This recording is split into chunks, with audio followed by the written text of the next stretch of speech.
Hi, welcome to the One Piece Vlogs.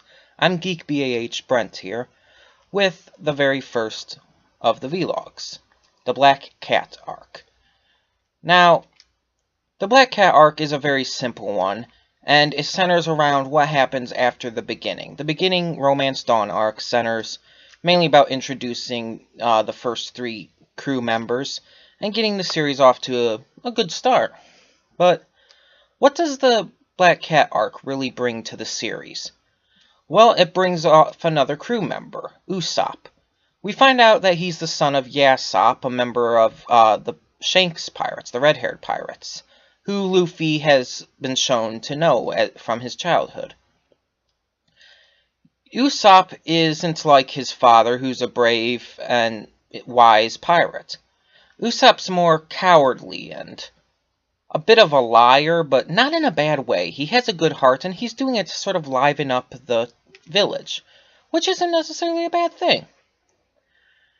And he's caring for this girl named Kaya, even though it's against her butler's wishes, and telling her all these fantastic, amazing stories that never happened, which cheers her up and makes her happy. And she knows they're not real. She knows they never happened, but it's still, she really enjoys them, and really, it makes her feel better when she's sick. Now, the main villain of this arc is Captain Kuro of the Thousand Plans. During a bit of the arc, he's actually in disguise as Kaya's butler, Klahadore, or in the Japanese translation, Kurahadol. Kuro is a very classy villain. He's not like just this evil person. He has like a very suave, classy style to him. And not just because he's wearing a suit and pretends to be a butler.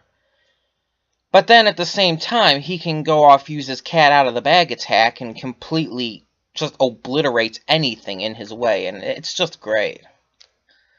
He's a great villain in that respect, and actually one of my favorites from the show. Now, is he the best villain? No. There's plenty more that are better than him.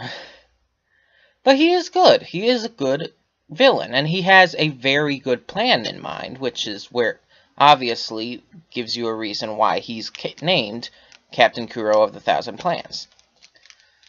Now, he wants to basically end his life as a pirate, and has to basically kill Kaya and inherit her money in order to do so.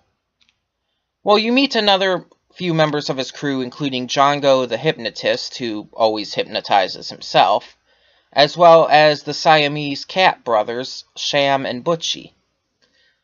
Django is a little weird. He walks backwards. He obviously, like I said, hypnotizes himself. And he almost has like a mix between Michael Jackson and Steven Tyler of Aerosmith. That's what I think of when I see him. And then there's Butchie and Sham. Butchie is obese, but yet very powerful because of it, while Sham is abnormally skinny and very fast because of it. And because of that, they work well as a team. And actually, I think that's good for a bad guy, to have some kind of really well-worked-out team like that. Now, the climax of the series comes when they're on the slope leading from the village to the sea, and the big battle happens between the Kuroniko, or Black Cat, pirates, and Luffy's crew, who has teamed up with Usopp. This is a very big scene, as you see Zoro fights the Meowbin brothers, or the Siamese cat brothers. Usopp goes later on with Zoro into the jungle to fight off to fight off Django as he's chasing down Kaya and Usopp's friends, the kids, Onion, Carrot, and Pepper. You see Luffy obviously fighting Kuro, and it's just great. Django, there's even a moment where Django slices Nami's shoulder open.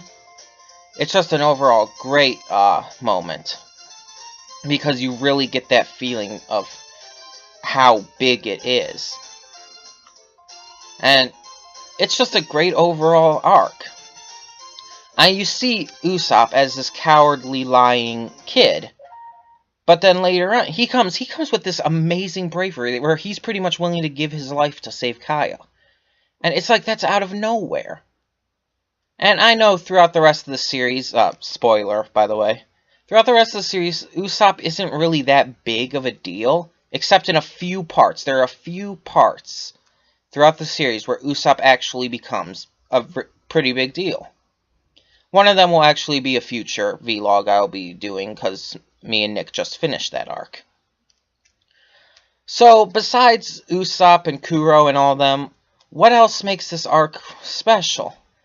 Honestly, not a lot. The arc really doesn't have anything else to it. It's basically about introducing Usopp to the crew, and giving it this really interesting villain and story behind it. So, there's not really much else to talk about, to be honest.